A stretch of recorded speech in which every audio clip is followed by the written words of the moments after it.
Ngayon po, siya, tinatawag po siya na sir. Pakita mo sa camera, si Karen. Pakita mo, pakita mo. Pakita mo. Pakita mo.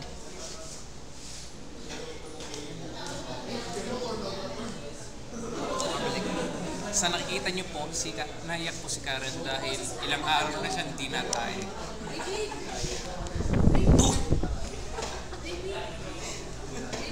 5 weeks straight, guys.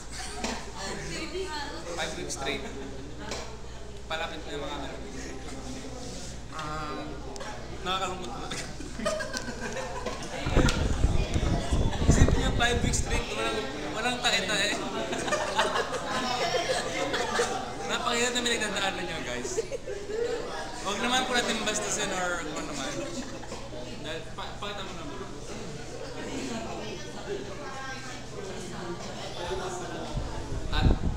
At ang bad news, pan 6 week niya ngayon. Yun pa. Medyo na po. Si Nashin naman, palapit silang dalawa.